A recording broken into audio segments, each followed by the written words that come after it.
Olá, seja muito bem-vindo a mais este vídeo. Eu sou Adolfo Clair e no vídeo de hoje eu quero estar conversando com vocês sobre esse tema, né? Sobre você deve abrir seu canal o mais rápido possível, ok? Então, peço que se inscreva aqui. Caso alguém queira conversar comigo, meu telefone se encontra no meu Instagram, então me segue lá, Adolfo Clair. Caso você queira fazer um curso teológico, alguma coisa aqui, na página inicial do canal aqui você encontra um curso de teologia. Eu quero estar batendo um papo sobre isso, né? Produza seu conteúdo, né? Abra seu canal aqui no YouTube. E por que eu venho dizer isso aqui hoje para vocês? Por que eu venho bater esse papo com vocês? Por que eu acho relevante tá falando com vocês aqui agora?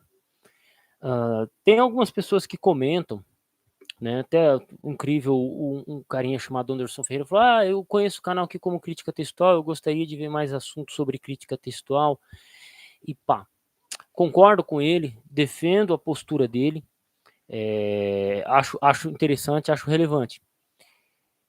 Eu vou estar postando mais vídeos sobre crítica textual aqui futuramente. No momento não dá, porque eu estou me preparando para precisar em sala de aula, quando eu estiver trabalhando como professor em sala de aula, podendo dedicar meus estudos, ter mais pique, eu vou fazer isso. Mas no momento não dá, porque eu tenho que me preparar. Nos últimos anos eu me preparei para o campo teológico, agora eu estou me preparando para o campo da sala de aula, de história. Então eu estou seguindo por este caminho.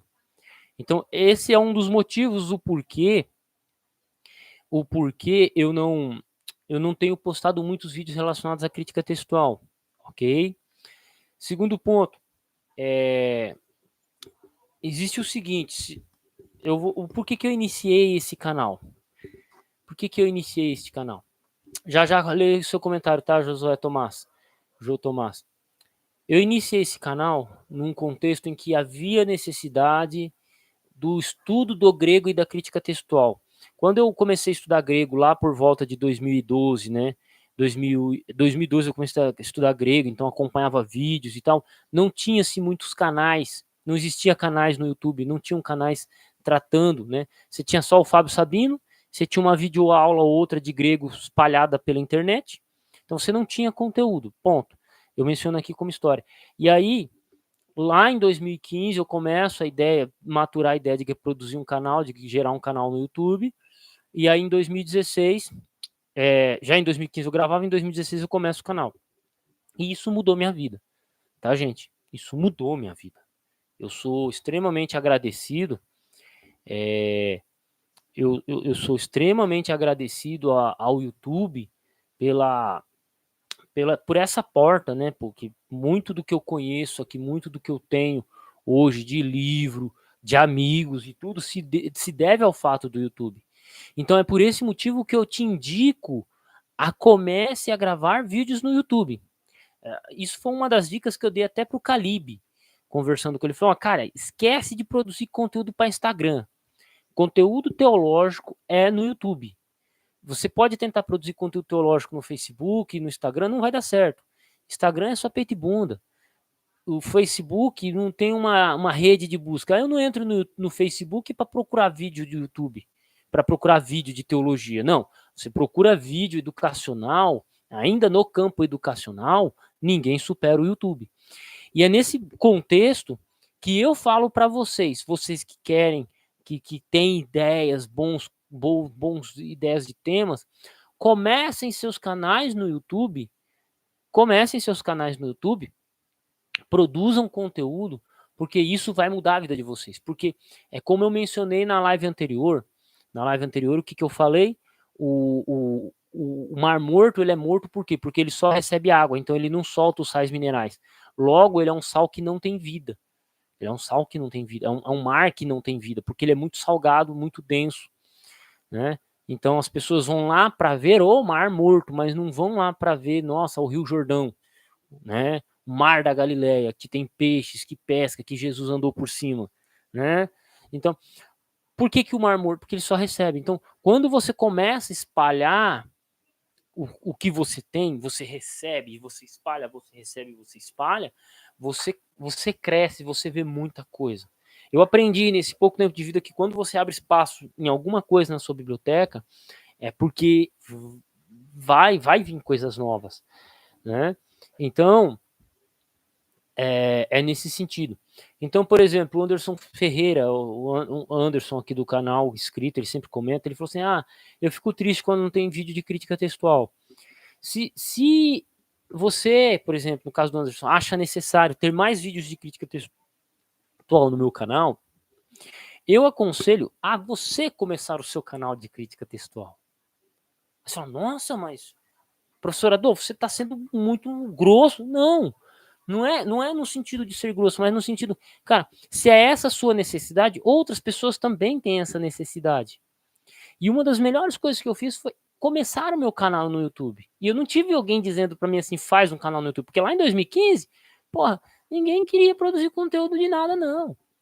A internet estava começando, tá ligado? Tava começando, o negócio tava assim, ó, começando. Então, eu falo para vocês, comece seu canal no YouTube.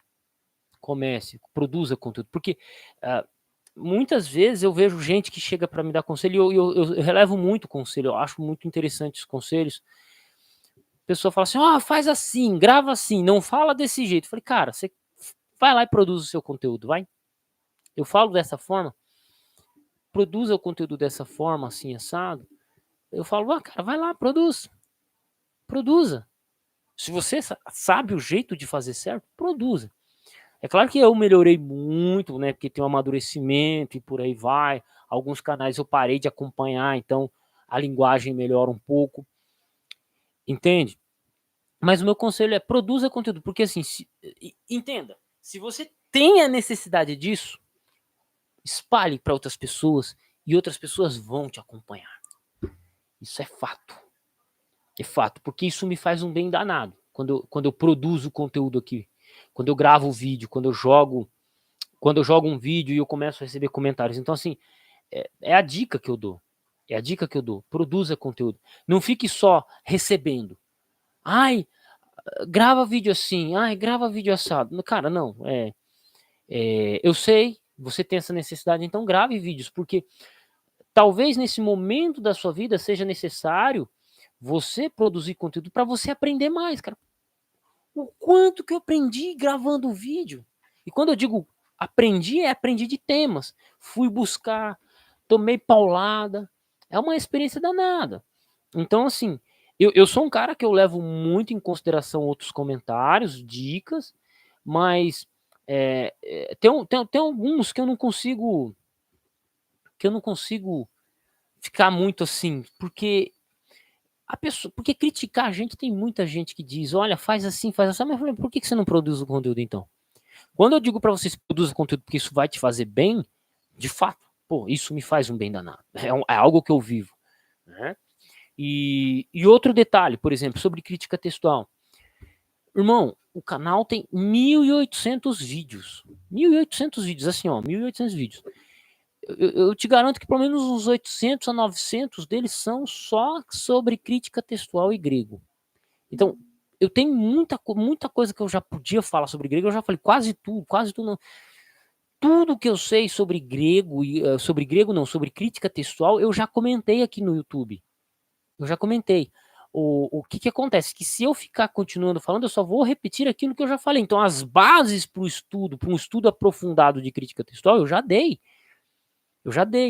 Então, nesse momento, por exemplo, a partir daqui, eu posso voltar para reforçar alguma coisa, para estruturar melhor, elucidar, porque antigamente também eu não tinha a tecnologia que eu tenho. Então, por exemplo, eu posso regravar alguns vídeos que eu gravei no passado.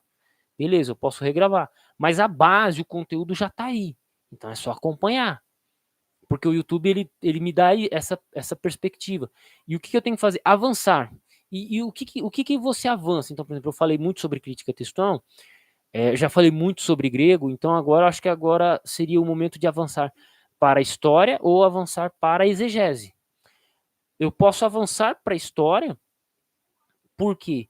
Porque o conhecimento histórico ele serve como pano de fundo para análise do texto bíblico. E isso me prepara para o próximo passo, que é a exegese. Lembre-se que eu falei que você não encontra pessoas falando de exegese na internet. Por quê? Porque é um negócio trabalhoso.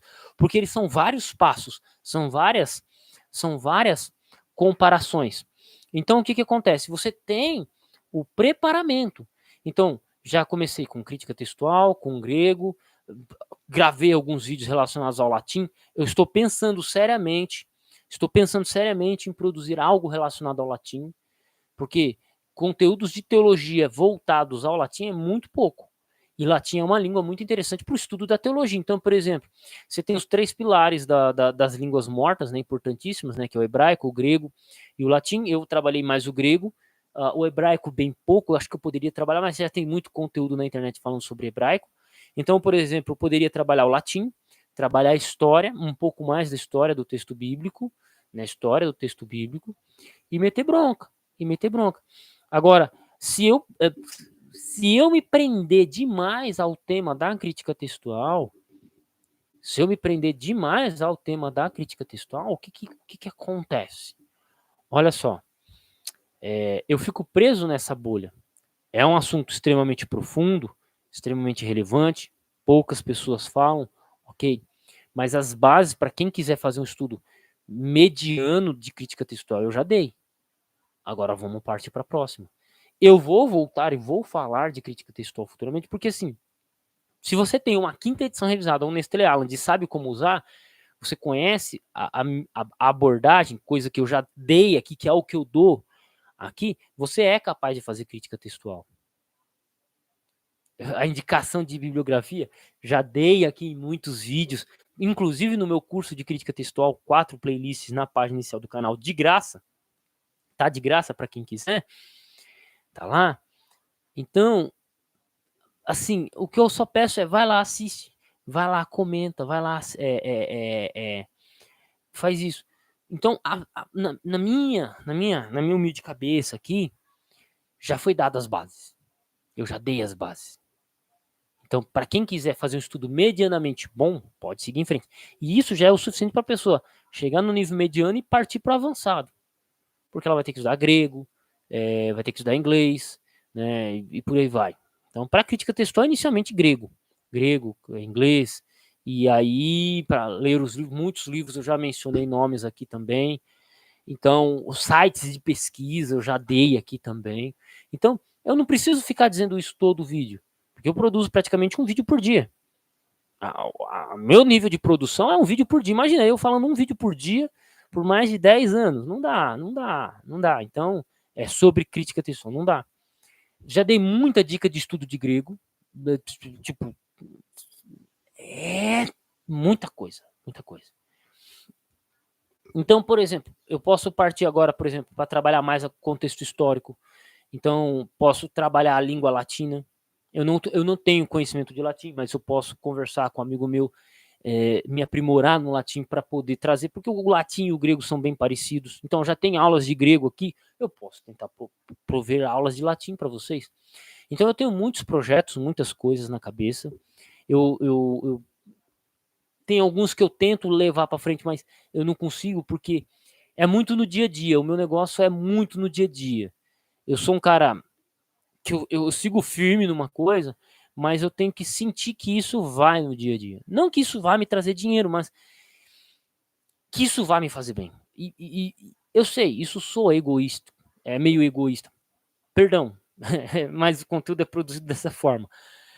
Então, eu tenho muitos projetos mesmo, alguns até que eu preciso terminar, léxico da Septuaginta, outras coisas, me preparar para a sala de aula. Então são essas coisas que terminar a faculdade de letras, né? Inclusive, até mandei o artigo, né? Pedi para um amigo meu escrever para mim um artigo para eu mandar para a faculdade, porque era um tema muito específico. Eu falei, cara, eu não tô com saco para escrever isso.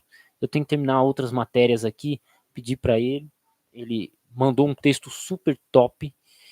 Eu achei muito bom o texto, o tema que ele escolheu, como práticas educacionais, absurdo o tema, absurdo de bom, né, mas muito limitado para mim, né? Eu sou muito limitado para o tema.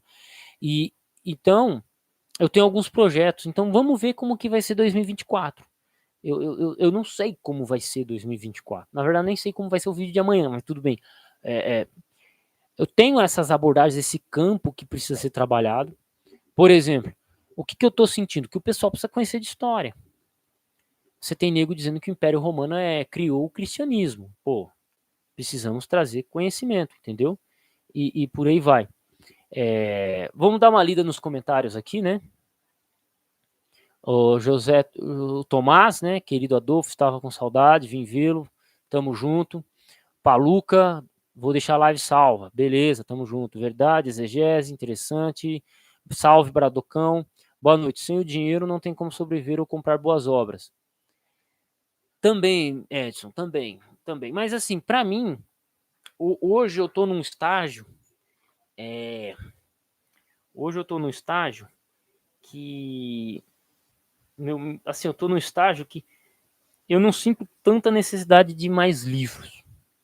Eu só tenho que dar continuidade nos livros que eu já tenho. E me reorganizar. Eu não estou sentindo necessidade de comprar mais livros. Porque a biblioteca, porque eu queria, para estudo, para isso, para aquilo, eu já tenho. Então hoje eu tenho muita coisa para estudar. Então, tipo, eu parei nisso. Mas sim, necessário muito dinheiro para comprar livros e referências. Um livro que eu estou namorando é a História dos Hebreus. É esse do Flávio Josefo. É um assim que eu quero estar colocando na estante aqui, né? Então, essencialmente é isso. Mas, no meu caso, por exemplo, o que eu estou precisando nesse momento é organização, né? Você queria mais exegese grego? Então, Anderson, abre teu canal no YouTube, começa a produzir conteúdo, irmão. É isso que eu iniciei a live. Depois volta ao início da live aqui e você vai ver, tá? Então, faz o teu canal, procura mais de grego, mais de crítica, procura produzir conteúdo. Você vai ver o quão bem vai fazer isso para você. Exegese eu não comecei a produzir ainda, eu já dei dicas de como se fazer exegese. E se você prestar atenção, o que eu vim falando, eu comecei o canal falando de crítica textual, de grego, alguma coisa de hebraico, posso tentar levar talvez para o latim e talvez para a história. Para quê? Para preparar os passos básicos do contexto exegético, porque exegese você não faz num vídeo. Se você vê um cara num vídeo de YouTube falando assim, eu estou fazendo a exegese do texto, você manda esse cara catar coquinho, porque você não faz exegese em vídeo, você faz exegese por texto escrito. Então, se eu for fazer uma análise exegética de Mateus 1, verso 1, o cara vai gastar pelo menos umas 15 páginas. Se eu ler um texto de 15 páginas e for fazer uma análise exegética aqui, meu amigo, é 2 horas, 3 horas de vídeo sobre um versículo simples. Mateus 1, capítulo 1. Então você acha que é fácil? Eu queria mais de exegética. Cara, se você quer mais, produza, porque é impossível você produzir um conteúdo exegético sem as bases corretas. É por isso que você vê muito apologista se lascando, é por isso que você vê muito cara falando besteira acerca de história. Por quê? Porque os caras não têm o processo correto, não têm a base correta. Simples assim. Então é isso que eu estou tentando dizer ao longo da live aqui, tentando explicar, ok? Mas assim, se você quer esse conteúdo, eu quero mais de grego, eu quero mais de exegese. Anderson, abre teu canal no YouTube. Sabe, irmão, assim, é um convite sincero, abre. Vai lá, pega, começa a postar vídeo no teu canal sobre grego, sobre crítica textual, sobre exegese. Produza mais conteúdo, produza esse conteúdo. Você vai ver o quanto de gente vai te acompanhar, sabe? Eu tenho muitos amigos que, pô, eu falo para eles há anos, cara, produz conteúdo, faz isso, faz aquilo. Se eles fizessem isso 2, 3 anos atrás, já eram para eles estarem com um canal com 5, 6 mil, 7 mil inscritos, mas não começam. E é muita gente capacitada. E talvez até mais capacitada do que eu, porque hoje eu também posso dizer para vocês, tem muita gente lá fora produzindo conteúdo, não é só mais eu. Não é só eu, cara. Claro que se você colocar Família 35, por exemplo, crítica textual, meu nome é um dos primeiros a aparecer. Em questão de quantidade de vídeo que eu produzi diante disso, entendeu? Então, mas tem muita gente produzindo conteúdo e as bases, porque eu já falei de crítica textual e grego, eu acho que né? Já ajudou bastante, né? Então, o que pode ser feito é o pessoal voltar nos vídeos antigos e acompanhar, né? E acompanhar. Porque não adianta eu ser muito repetitivo. Cansa, cara. Pô, cansa. Não que me canse, mas canse quem me assiste. Porque eu sei que tem cara que me acompanha há 5, 4, 3, 6 anos. Tem gente que tá comigo há 7 anos, cara. A maior parte do pessoal que tá comigo é desde 2017.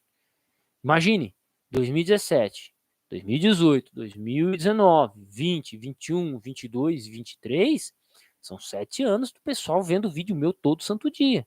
Porque eu comecei o canal em 2016, mas publicar vídeo em peso foi em 2017. Foi aí que meu canal começou a crescer. Então, o que eu falo para vocês é assim. Porque se você sente falta de um conteúdo, essa brecha não é só para você, é para outras. E eu já produzi muita coisa. Eu posso dizer aqui, não, eu já produzi muita coisa de crítica textual. Porque muita gente que estuda grego e crítica textual dentro da internet hoje, pô, eu posso falar, eu ajudei. Minha parcela eu ajudei. Então, eu vou continuar produzindo, mas muito mais esporádico. Muito mais esporádico. E também entra muito na questão de estilo de vida. Por quê? Por mais que, vamos lá, pedreiro. Por mais que esses anos todos eu tenha trabalhado de pedreiro,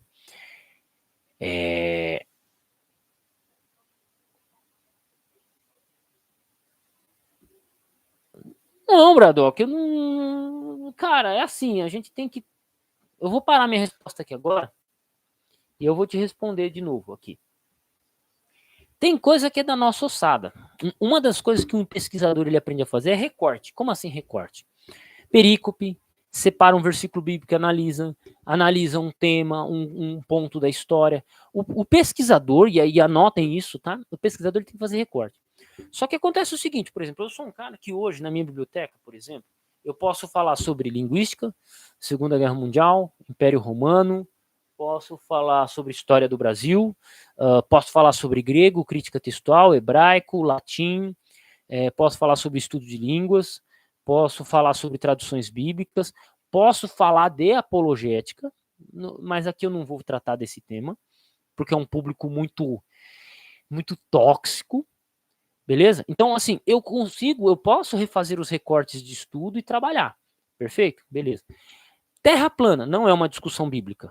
Terra plana não é uma discussão bíblica. O cara que querer discutir terra plana na Bíblia é um idiota.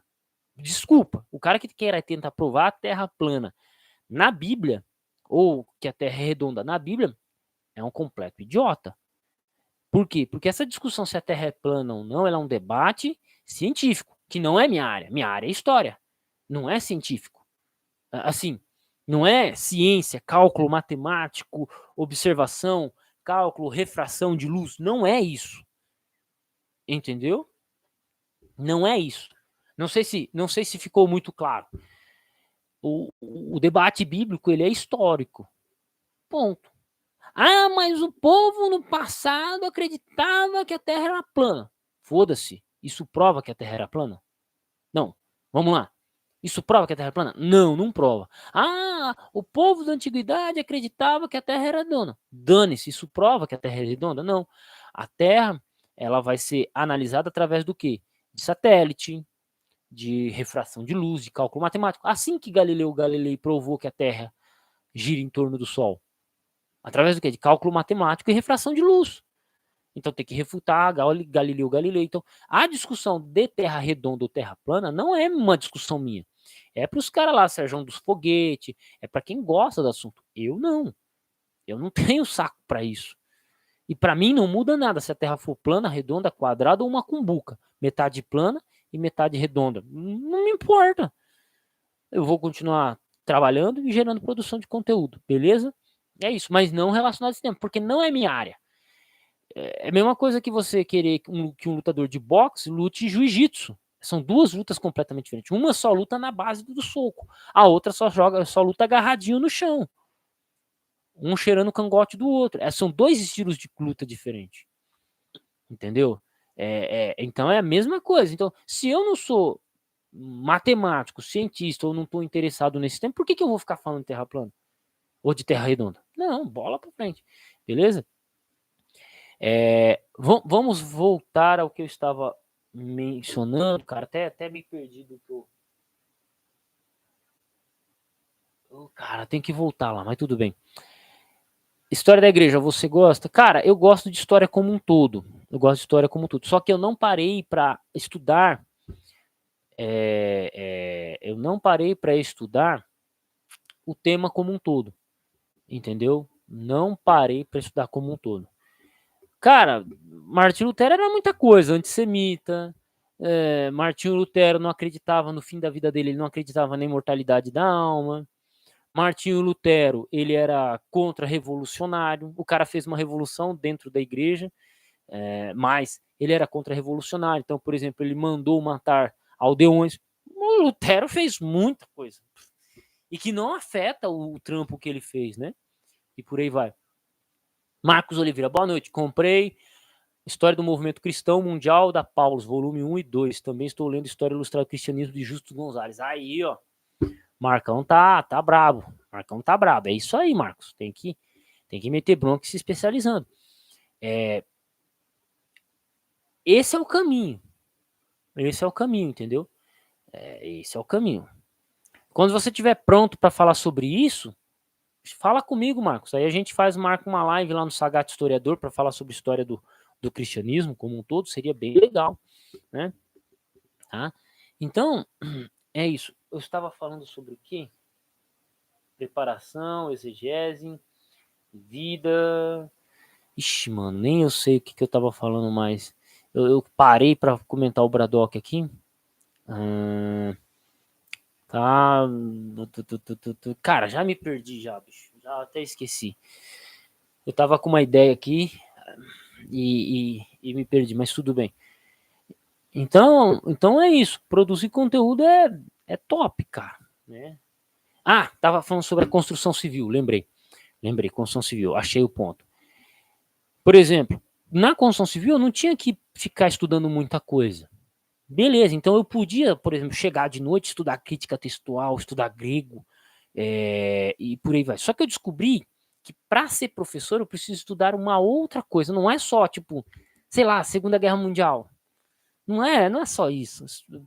Para ser professor, por exemplo, de ensino médio, eu tenho que estudar um monte de coisa, de leis, de concurso, pedagogia, muita coisa, que isso está atrapalhando o meu estudo relacionado à teologia. Porque hoje eu não vivo de teologia.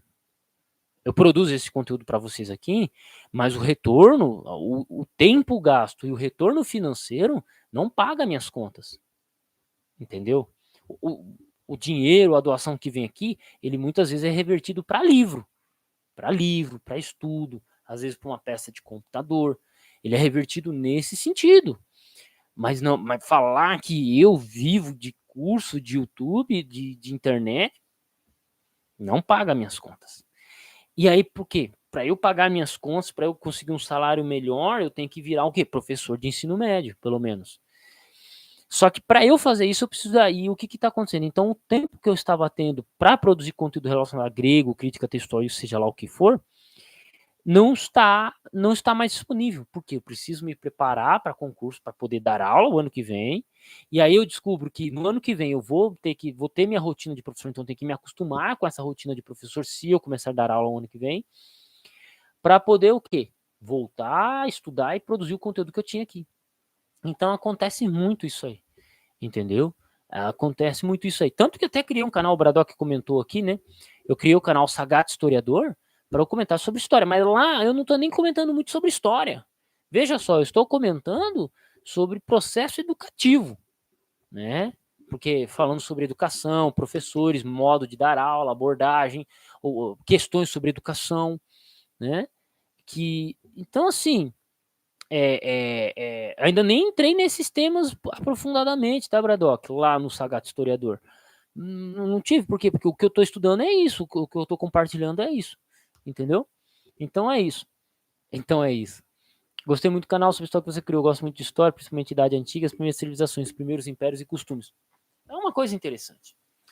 E por que eu acabei criando também lá? Porque o público daqui é outro. O público daqui é outro. né? Só que também não dá para eu me prender demais a um tema apenas. O mundo teológico ele é muito grande. Então, o que eu faço? Eu lanço as bases para um bom estudo básico de uma área e vou partindo para outras áreas. Ponto. Pegar uma água lá.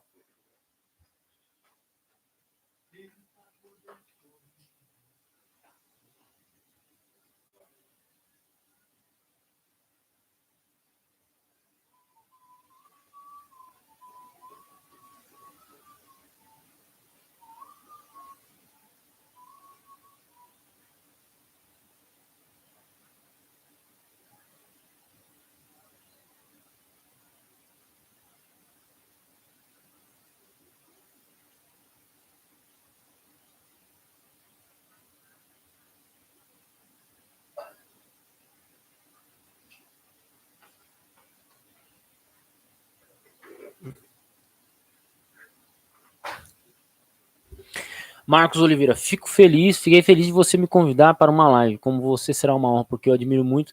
Cara, é assim, Marcão. Irmão, eu sou um cara como qualquer outro. Tenho meus defeitos, tenho minhas qualidades. Tenho, sabe assim, eu sou um cara que, maluco, Marcão, você não tá ligado. Eu fiz live muito tempo com o Wilbur Piquerig, irmão. Com o Wilbur Piquerig, mano. Você tá ligado que é o que foi pra mim? Então hoje, esses caras que, né, eu fiz live, eu tenho live aqui com Elhão de Menezes, Wilbur, com a galera da Trinitariana. Preciso até trazer eles aqui um dia pra fazer live de novo aqui. Pô, vou ver se eu bato um papo com eles. Fiz live com Paulo Sérgio Gomes, aqui ó, Paulo Sérgio Gomes, o autor do Interlinear Majoritário. Então, bicho, os caras assim que eu respeito dentro da área do grego, da crítica textual, são pessoas nesse assunto. Eu fiz live. Hoje, um dos caras que, pô, mano, eu gosto pra caramba, o Raul é meu amigo, eu e o Raul somos amigos, velho. Entendeu? O Raul, ele amadureceu bastante, o Raul do Nascido de Novo, tanto que eu divulgo os cursos aqui. Entendeu? Amigos que eu fiz pelo caminho. Cara, Sabino também, pelo menos o Fábio Sabino, outro cara que eu acompanhava. Então, tipo, hoje, eu ter o contato dessas pessoas, trocar ideia com eles, mano, muito da hora. Tem uns amigos que eu fiz pelo meio do caminho também, alguns, né? Eu não vou mencionar aqui para não gerar treta, mas alguns amigos que eu fiz pelo meio do caminho. E eu fico feliz. Só que, cara, eu entendo que eu não sou Deus, porque tem uns malucos que eles começam a ganhar espaço no YouTube, na internet, alguma coisa, e eles são inacessíveis. São inacessíveis. O Raul, um dia, ele chegou para mim e falou assim: Adolfo, o Rodrigo Silva vai estar lá na editora BV Books. Você não quer ir lá, não? Falou assim, ó, Rodrigo Silva. Se eu um dia tiver a oportunidade de sentar e trocar uma ideia com o Rodrigo Silva, eu vou. Mas eu não tenho essa necessidade que eu não sinto isso de, olha, é o Rodrigo Silva, eu vou lá, ou imagina, não, cara, não. Se um dia, pô, mano, eu puder ter um zap do Rodrigo Silva, trocar ideia com ele, pô, eu vou ficar muito feliz. Eu vou ficar muito, mas muito feliz mesmo. Sabe assim, se eu puder. Mas tipo, os caras que eu respeitava demais, já tem. Então, mas pessoas como Rodrigo Silva, o outro lá, Augusto Nicodemos, entre outros, eles são inacessíveis. E também o meu estilo de ser não bate com o estilo deles. Então, tipo, eles vêm para um canal igual o meu, eles vão se queimar. Por quê? Por causa do meu jeito de ser. Então eu entendo isso, eu entendo que, pô, eu tenho o meu canto. E foda-se. E foda-se. Entendeu? Agora, se tem uma coisa que eu gosto muito, pô, por exemplo, é ver um cara igual o Marcos e ver ele produzir conteúdo. Não, Marcos, você tá convidado. Qualquer um do meu canal aqui tá convidado. Pega um tema que vocês querem e a gente pega pra conversar, bater um papo. O Soares tá começando os estudos dele, cara. O Soares aqui. Eu quero trazer ele lá no Sagat Historiador pra gente falar sobre estudos, né? Um rapazinho que eu fiz chamada de vídeo com o cara.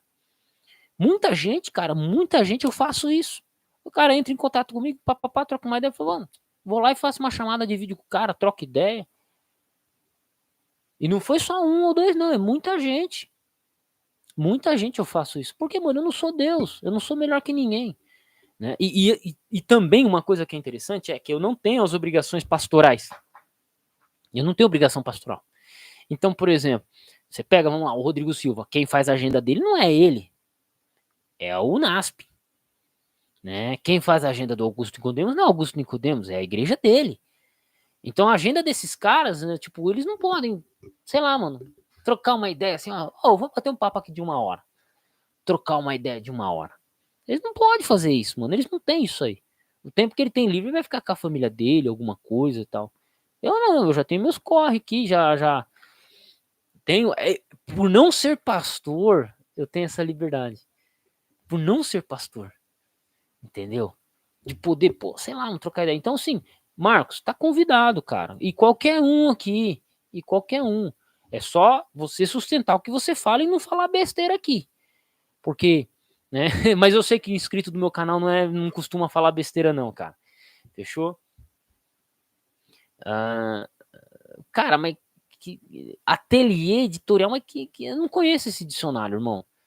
Eu não conheço, tá?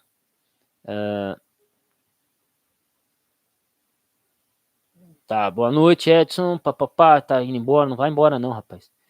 Grego Ateliê Editorial. Dicionário de Grego Ateliê Editorial. Deixa eu só dar uma olhada lá, tá? Eu acho que eu já gravei. Eu não conheço, mas é capaz de eu ter gravado um vídeo sobre o tema.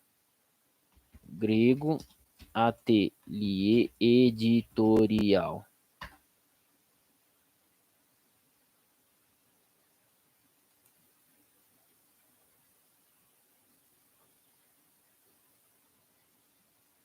Ah, não, esse é monstrão.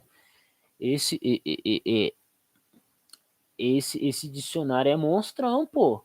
Não, esse é o melhor dicionário. Eu conheço ele, sim, mas eu não sabia o nome da editora. Esse é um dos melhores dicionários de grego, pô. Ele é 5 volumes, né? Eu lembro que ele era 5 volumes. Esse aqui não tá parecendo ser vários volumes.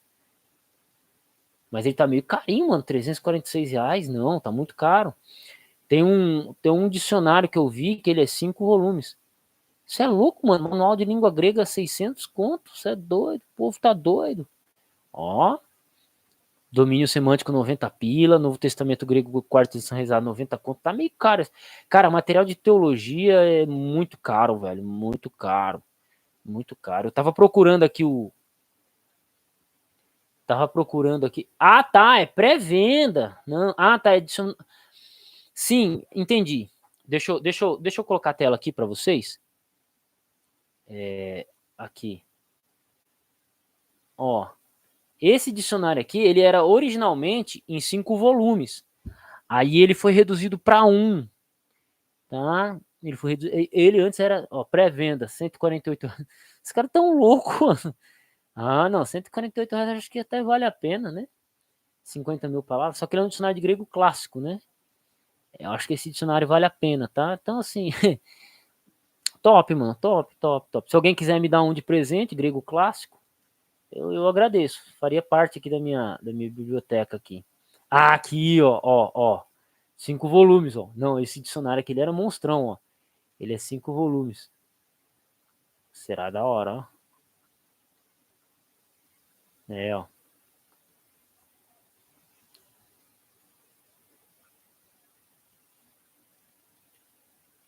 Ah, o cara só. Isso aqui é golpe de site golpista, mas tudo bem. Entendeu? Mas fechou. Ah, 173, da hora. Então, esse dicionário, por R$ 150, ele vale até a pena. Mas, mais do que isso, acho que uns 150 vale a pena se você pagar o frete, alguma coisa. Fechou? Ok? Beleza? Deixa eu ver aqui. O é milenista. Eu conheço esse nome. Milenista. Qual que é o seu nome, milenista? Acho que a gente é amigo de algum tempo. Tan, tan, tan, tan, tan. Ô Bradacoso, isso aqui, esse tema não convém eu responder nesse vídeo, beleza? Nessa live aqui, fechou? Não convém, beleza? Não, pra gente não confundir os temas aqui, o foco do canal, ele não tem essa abordagem. Caso você quiser fazer essa pergunta lá no Sagaz Historiador, eu respondo com prazer. Mas o pessoal nem sabe o que é, então não dá treta, cara. Ponto. É só respondendo a sua pergunta aqui, fechou? Deixa eu ver aqui. Não, é isso aí mesmo. Arquivos Cultura Grega. Caraca, mano, tem uns livrozinhos bem caros, hein? Isso é louco. Sófocles, Édipo Rei, Electra. Da hora, da hora. A Milenista, tamo junto.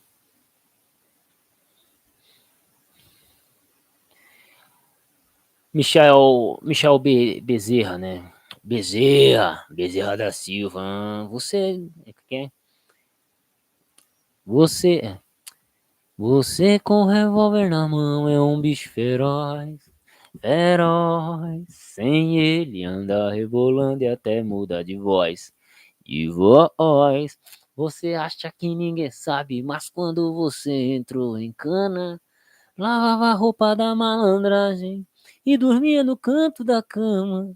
Hoje está em liberdade e anda trepado com marra de cão. Vamos lá, Bezerra. Eu conheço seu passado é na cadeia. Vamos lá. Vamos lá. Qual nicho de conteúdo o senhor acha relevante para uma contribuição à igreja brasileira a partir do YouTube? É assim, Bezerra. Pô, essa sua pergunta ela bate muito bem com o tema da live. Mike. Você é o Maicão? Acho que acho que tem contato, tem não, Maicão? Eu acho que é o Maicão, né? Ah, eu falei, eu conheço esse maluco. Eu conheço, eu tô reconhecendo a foto. Mas vamos lá. Acontece o seguinte, Michel. Vamos lá. Como que eu posso dizer para você? Começa com aquilo que você precisa. Por quê? O que acontece? Nas nossas lutas e buscas pessoais, nós temos uma necessidade. Então, por exemplo, quais que foram as minhas? A Bíblia é confiável? A tradução que eu utilizo, ela é confiável? Então, o que eu fiz? Eu comecei a estudar grego, crítica textual. Então, foi esse assunto que eu busquei na internet e não tinha. E não tinha. Na época que eu comecei, não tinha. Então, eu comecei a produzir conteúdo aqui de grego e de crítica textual na internet. Né? De grego já tinha alguma coisa, de crítica textual quase não tinha. E aí, o YouTube foi virando o que virou hoje, né? Virou o que é hoje. E tudo bem. Então, eu tinha essa necessidade. Mas a pergunta é, a igreja minha local tinha essa necessidade? Não, esse era um problema meu. Só que a igreja local, ela enfrenta problemas como um todo, a igreja brasileira também como um todo, então a igreja local e a igreja como um todo, enfrenta. Só que aí é uma questão que vai da percepção de cada um. Então, por exemplo, eu posso dizer para você assim que, olha, o grego é muito importante. Só que você vai na tua igreja, por exemplo, Bezerra, e pergunta para os 200 ou 300 membros lá. Ninguém tá nem aí, tá pouco se lixando. Tá pouco se lixando. Então não é uma necessidade da igreja. É uma necessidade minha, é uma necessidade sua. É uma necessidade de quem acompanha o canal aqui. Entendeu? Então, o que seria um nicho importante? É assim, hoje,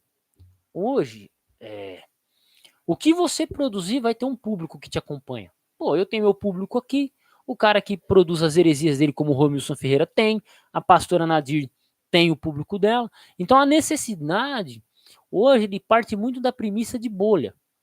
Entendeu? É claro que, por exemplo, você tem um cara da arqueologia que dialoga com todo mundo, que é o Rodrigo Silva. Você tem o Augusto Nicodemos, que era um cara da teologia que está dialogando nas pregações. Então, o cara ele era de um nicho e ele consegue dialogar com muita gente. Eu mesmo, né? Eu sou do grego, da crítica textual, mas dialoguei muito com a galera da apologética. Agora eu estou me enveredando pelo caminho da história. Então, você pode se enveredar por outros caminhos, mas você tem um nicho. Então, é muito comum isso daí. Então, o mundo hoje ele gira em torno disso. Né? Você tem os nichos. Cara, tem canais com 5, 6 milhões de inscritos que eu vejo que eu não conhecia. Como que tem esse canal com 6 milhões de pessoas que eu não conhecia? Você pega lá o canal do cara, 50 mil inscritos, o cara falando sobre teologia, eu não fui notificado. Por quê? Porque tem a minha bolha. O YouTube, a internet está trabalhando com um sistema de bolhas. E aí fica muito difícil de você saber o que é real. Então, o público aqui do estado de São Paulo é um, o público de Minas Gerais é outro. Então, por eu morar no estado de São Paulo, eu recebo uma notificação de um tipo de canal. Quando eu morava no Paraná, era outro. E quem mora em Minas Gerais é outro. Então, sabe assim, o público daqui é muito voltado para teologia. Por exemplo, do meu canal aqui. Vocês são da teologia. O público do meu canal Sagata Historiador não é. Então, se eu falar de história aqui, eu não ganho visualização. Se eu falar de história lá, eu já ganho mais. Se eu falar de grego e teologia lá, já não ganho tanta visualização. Se eu falar de grego e teologia aqui, já ganho mais, porque é a bolha. Então, vivemos numa bolha, entendeu? Então, existem igrejas que é necessidade local. Então, você tem que ver qual que é a necessidade local da tua igreja, a necessidade geral, para você ver. Porque não dá mais. É uma pergunta que eu não consigo responder, entendeu? Tem alguns que dão mais visualização. Se eu começasse a gravar vídeo de sermão aqui, porra, daria muita visualização. Uma coisa que eu tô pensando é adquirir um gravador e gravar, tipo assim, quando eu começar a dar aula, gravar. Então, por exemplo, Sagata Historiador, possivelmente, vai ter muita videoaula minha gravada, eu falando e deixando o áudio. Eu gravando a aula com sexto B, sétimo D, né, aula de história sobre temas e construção, e por aí vai. Eu tô pensando nisso. Então vai depender muito de nicho, fechou? Ah, Maicon, lembrei. Qual é a principal diferença entre gramáticas do grego clássico e do grego koiné? Simplificação. Na verdade, se você, dependendo da gramática de grego koiné que você pegar, por exemplo, se pegar a gramática grega do W.C. Taylor e comparar ela com a gramática do Antônio Freire e pegar com uma gramática de grego clássico, é a mesma coisa. É o foco. Por exemplo, a gramática de Antônio Freire, ela vai trabalhar muito, por exemplo, textos e explicação dentro da língua ática. Enquanto que o grego koiné ele vai voltar para palavras e textos e contextos do Novo Testamento. Entendeu? Uma gramática da Septuaginta ela vai voltar a textos. Não é que as regras gramaticais sejam diferentes, mas o foco, o texto usado é diferente. As palavras usadas são, por exemplo, uma gramática de grego koiné para o Novo Testamento, muito raramente utiliza a palavra Zeus. Já na gramática grego clássico, a palavra Zeus aparece, por exemplo, a gramática de Antônio Freire. Então a diferença está no texto, no texto base que eles vão utilizar para a leitura. Beleza? Anderson Pereira, sim, eu sou adventista, mas, cara, se você fizer perguntas sobre adventismo, eu te mando ir para casa. Não vou nem continuar aqui, fechou? Você já entendeu bem a mensagem. Tem uma teologia sistemática de peso de 4 volumes de teologia de vou ligar. Não, eu não. Cara, você tá vendo algum livro de teologia sistemática aqui, Marcos? Eu não tenho um livro de teologia sistemática, mano. Eu não tenho livro de teologia sistemática, bichão. Você quer saber sobre teologia sistemática? Vai lá no canal do Nascido de Novo. Lá tem muita. Cara, o Raul grava muito vídeo sobre teologia sistemática. Entendeu? Lá, o Raul, ele é a melhor pessoa para falar sobre isso, mas eu não, cara. Você pode falar de exegese, mas teologia sistemática, esquece, cara. O Soares, como inicia literalmente o estudo de línguas? Tipo, faça isso, aquilo, tipo, quais as... Soares, eu não vou nem falar isso porque eu já falei em vídeo aqui, cara. Tem muito vídeo meu falando sobre o tema, cara. Falando sobre o tema. Você começa pelo quê? Tendo uma Bíblia, uma gramática e um dicionário. Ponto. Não tem outro caminho. Você vai ler a gramática para aprender a ler o texto bíblico, ler o texto bíblico, tem o dicionário para traduzir o que o texto bíblico está dizendo e a gramática para refinar. Pronto, bichão. E mete bronca, bichão. Beleza? Fechou? Então é isso aí. Fechou? História é a disciplina que estuda a vida humana através do tempo. O nome do teólogo, Norman Gunley, eu tô ligado, velho. Eu tô ligado. Tô com medo de ser taxado. É que tem uma porra de um coração aqui na frente, que tá aparecendo, tá atrapalhando a letra aqui, mas é ser taxado. Acho que agora eu vou ter que fazer o quê? Eu tenho que tirar as mensagens aqui. Fechou? Não, cara. Acontece o seguinte. É porque o pessoal fica muito assim. De que igreja você é? De que igreja você é? De que igreja... Mano, o que isso tem a ver com o que eu tô falando? Não, assim, vamos lá. 50 minutos de live. Eu falei de igreja. Eu mencionei nomes. Eu mencionei nome de pessoas, de teólogos, contextos, isso e aquilo. Mas eu não mencionei nome de igreja. O pessoal fica muito nisso. Por quê? Se o cara for adventista, eu não sigo ele. Se o cara for canela de fogo, eu não sigo ele. Se o cara for testemunho de Jeová, eu não sigo ele. Porra, cara. Um negócio que as pessoas têm que observar é metodologia de pesquisa. Opa, o quão esse cara entende da área que ele está se propondo a falar. Opa, a pergunta não é qual igreja eu sou. A pergunta aqui é, o Adolfo, falando de grego e crítica textual, ele tem o conhecimento necessário, ele passa a informação necessária? Essa é a pergunta que é feita. Então, quando eu vejo um sermão do Augusto Nicodemos, eu não fico perguntando, o cara é calvinista. Não, mano. Peraí. Qual que é a capacidade dele falar sobre o tema que ele está falando? Entendeu? Simples assim. Esse é um mal do brasileiro, porque o brasileiro ele é muito apologista nesse sentido. Você pega a apologética, é desse jeito. Os apologistas são desse jeito. Não, eu não vou andar com esse cara porque esse cara é adventista. Eu não vou andar com esse cara porque esse cara é judaizante. Entendeu? Tá? Não, beleza, o Marcos Oliveira, mas esquece teologia sistemática aqui, cara. Porra, você quer perguntar de teologia sistemática? Pergunta lá no canal Nascido de Novo, vai lá. Mas aqui teologia eu não tenho capacidade para falar sobre teologia sistemática. Não tenho, né? O fiel da quebrada entende o seguinte, ó. O Novo Testamento, a Bíblia, ela tá aí há 2000 anos. Não vai ser um idiota qualquer não vai ser um idiota qualquer que vai mudar, que vai quebrar. Eu tô ligado, mano. Eu vi esses malucos aí, eu já tô por dentro. Fica tranquilo que eu tô por dentro disso aí, mas é assim. É tanta idiotice, é uma idiotice atrás da outra idiotice que não dá, tá ligado? Não dá. O cristianismo ele sempre foi atacado, a Bíblia ela sempre foi atacada. Pode ver. E ela continua firme e forte. Firme e forte. Fechou? Cara, o livro do o Israel eu não indico nem o do Wilson Paroski para começar a estudar crítica textual, irmão. Eu não indico ele de primeira. Que é um livro que você vai ler, você vai ficar perdido. Primeiro livro que eu. E assim, se você já acompanha meu canal há muito tempo, Israel. Você tá ligado? Eu sempre indico aqui História do Texto Bíblico Pedro Apolinário. Aí depois eu indico Manuscritologia do Paulo Anglada. Aí depois eu indico aí pode vir o Wilson Paroski e o Wilbur Piquereg, né? Qual o texto original do Novo Testamento e esse livro dele, o Origem e Transmissão do Novo Testamento e Crítica Textual. Então assim, eu indico por essa ordem. Eu não indico de primeira o Paroski. Se o cara começar por Paroski de primeira, ele vai ficar perdido. Agora, se ele chegar e ler o História do Texto Bíblico de Pedro Apolinário, ele chona na matéria. Chona. É um baita livro, História do Texto Bíblico.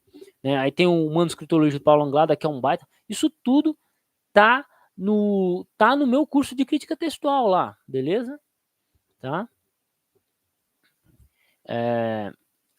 mas só está sendo atacada porque acabou naqueles tempos. O islamismo, por exemplo, está todo mundo respeitando. Cara, é assim. É porque a gente tem uma visão muito pequena e muito fechada do que é islamismo. Porque o que acontece? O Islã, por mais que você tenha lá as invasões, o que está acontecendo do monte de islâmico entrar na Europa, você tem eles sendo mais fechados, né? Porque eles têm a cultura deles gerando problemas, mas dentro de uma ou duas gerações, pode acontecer deles se ocidentalizarem e terem divergências com os islâmicos do Oriente. Pode acontecer. Não é o que se vê na grande maioria dos casos, por exemplo, na Alemanha, né? Na Alemanha, na França, que os islâmicos nascidos, né? Tipo assim, o cara que era islâmico, que veio e aí ele teve filhos e está tendo netos, eles não estão tão, eles não estão tendo a assimilação muito grande do ocidentalismo. Só que é um problema que não tem volta, né? O cristianismo, os ocidentais não quer ter filho. E eu não falo dos outros, não, eu falo de mim aqui, pô. Eu sou casado com minha esposa, eu não tenho filhos. Entendeu?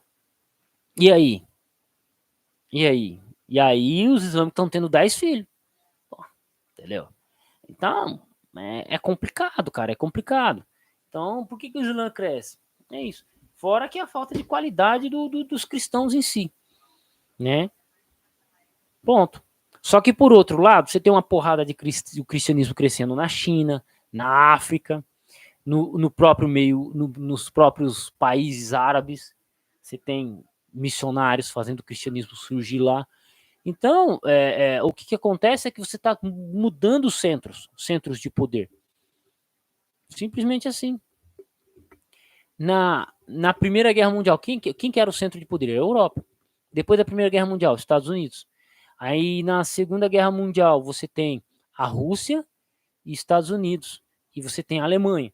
Depois que a Alemanha caiu, você tem Estados Unidos e Rússia. Rússia cai, né? A União Soviética cai em 1990, em 1989, com a queda do Muro de Berlim. Você tem os Estados Unidos sendo o principal comandante. Hoje você tem a China tentando espaço, não consegue. Você tem a Rússia tentando, não consegue. Então, os centros de polo, eles mudam com o passar do tempo, né? E assim vai. A Europa foi o berço do cristianismo ocidental, né? Quando eu falo o cristianismo ocidental, é que o cristianismo desenvolvido na Europa é diferente do cristianismo surgido ali no, em Jerusalém e crescido crescido por Paulo, é diferente. Hoje a Europa não é mais tão cristã assim, ela já tem uma base mais ateia. Onde que o cristianismo ainda é forte? Estados Unidos, América Latina, entendeu? Ponto. Eu tenho muitos amigos que moram na Europa que eles falam, pô, aqui não tem. França, Espanha. Cara, eu tenho dificuldade de conseguir material teológico. Eu falei, cara, você tá na França, irmão. Mas não tem livro de teologia aqui.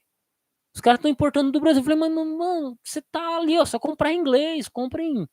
A gente traduz do alemão, do inglês para o português, você tá pertinho aí, não compra. Né? Então é bem complicado. É bem complicado isso aí, entendeu? Falando tradução bíblica, daqui a pouco vamos ter que saber ler grego e hebraico direto do original para poder ler um texto bíblico não transliterado. É triste.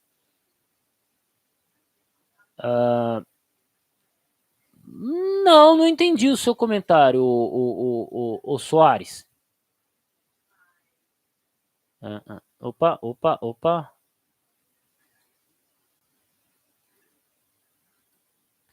Não, cara. Sempre tem a Bíblia no original, no hebraico e grego. Você tem os interlineares, normal.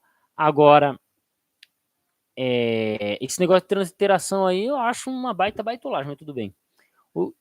O quanto ao judaísmo, ele também é diferente na Europa? Muito diferente, João. Muito diferente. O judaísmo, ele passou por várias mudanças. Já no tempo de Jesus, já tinha 5 tipos de judaísmo diferentes.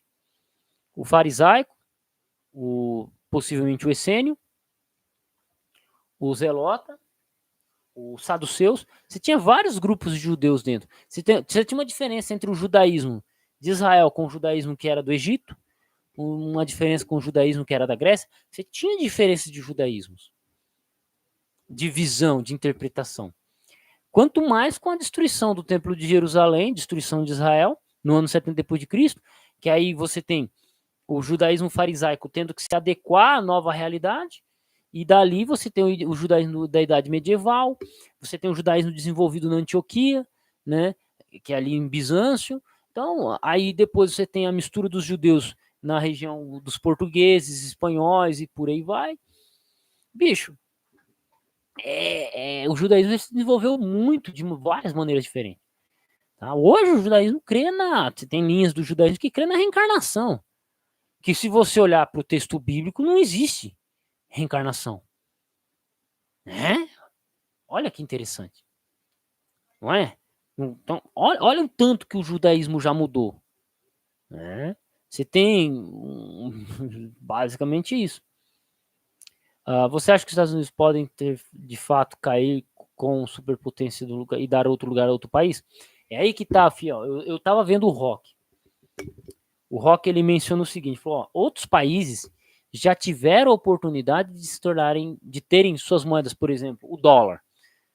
O dólar é a moeda mais forte do mundo, né? É a moeda padrão. Outros países já tiveram o seu dinheiro mais forte do que o dólar. E por que não se tornou aquele país a sede? Porque você tem um monte de problema que esses países não têm estrutura. Por exemplo, a China. A China não tem estrutura para que a moeda chinesa seja padrão. Por quê? Se não, meu amigo, o nego para de comprar da China. E não é os Estados Unidos, porque se a moeda deles se torna forte demais, a gente para de conseguir comprar conteúdo deles. Então, para eles é interessante manter a moeda deles fraca. A mesma coisa foi a Rússia. O Japão, o dinheiro japonês já chegou a valer mais do que o dólar. Mas por que eles não tomaram a decisão de... Porque o Japão não tem estrutura financeira e logística para se manter dessa forma. Então, o que acontece? Eles preferem manter o dólar. Então, por questão política e geopolítica e comercial... Epa, peraí, Maria, peraí.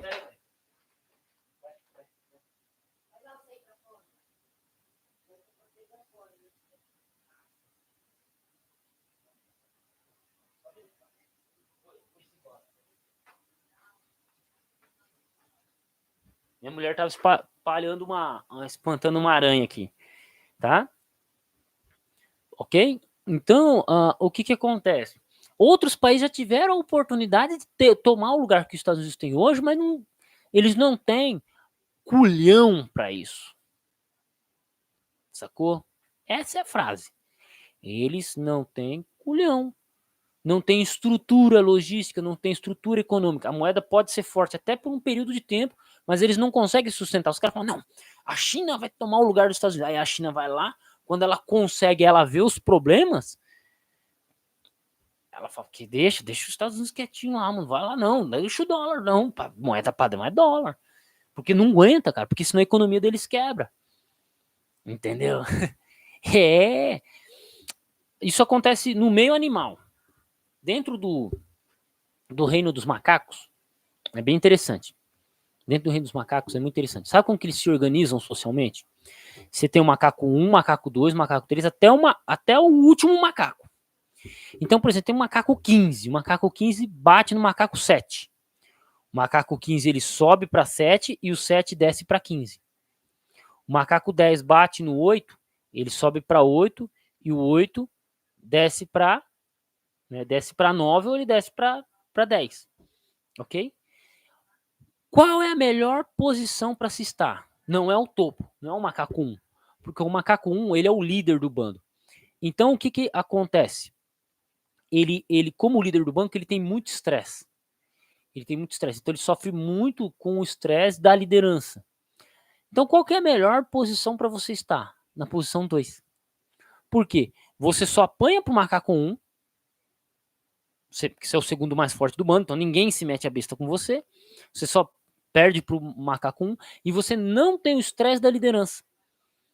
O que esses países como China e Rússia fazem? É isso. Eles querem estar em segundo lugar, mas não em primeiro. Por quê? Olha o estresse que os Estados Unidos têm. Né? Olha o estresse que tem. Por exemplo, A Rússia quer se impor politicamente, vai lá invadir a Ucrânia. Olha o estresse que a Rússia tem. Os Estados Unidos, muitos anos, ele sofreu com o quê? Com o Afeganistão. Não é? Olha o estresse que é. A China quer bancar de poderosona, quer invadir Taiwan. Olha o estresse que ela tem. Então tem muitos. Você pagar de bichão numa região, olha o estresse que é. Entendeu? Olha o estresse. A Venezuela vai tentar invadir a Guiana. Beleza. O Brasil já está se preparando para mandar soldado para lá. Não sei se vai defender a Guiana ou se vai atacar a Guiana. Mas olha o estresse que é. Entendeu? É assim. Fechou?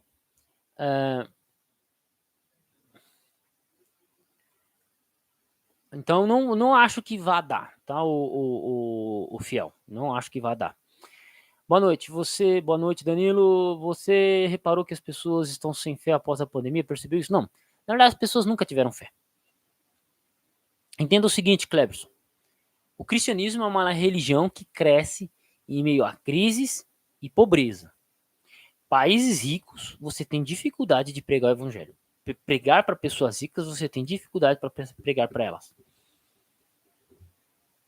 O cristianismo não cresce em países ricos. O cristianismo cresce em países pobres. Ele cresceu entre os pobres da camada do Império Romano, cresceu entre os pobres da camada do judaísmo, ele cresceu na Índia entre os pobres da camada dos mais pobres, não dos mais ricos. Porque o rico, ele não tem a necessidade. Não foi a pandemia, as pessoas estão sem fé. Não é que elas estão sem fé, é porque elas estão bem. Quando a pessoa está bem, ela não sente necessidade de ter fé. E o brasileiro, ele é um povo muito dinheirista. Você quer ver sua igreja crescer? Fala que a pessoa vai ficar rica. Irmão, a teologia da prosperidade cresceu aonde? No Brasil. Por quê? Ué, porque o brasileiro não crê em Deus, ele crê no dinheiro. Né? Se você falar assim, ó, Deus te abençoe, o cara fala, me dá 50 reais que eu vou acreditar. Entendeu? Tem cara que é assim. O brasileiro, ele é assim. Tá? Várias pessoas de várias crenças abandonando seus encontros e cada vez mais individuais. Mas esse é aí sim, é um problema relacional da internet, tá, Clebson? Da internet, e a pandemia com o afastamento gerou isso. Inclusive, teve crianças que, quando voltaram para a escola, eles esqueceram de como se portar numa sala de aula. O bagulho é louco, entendeu?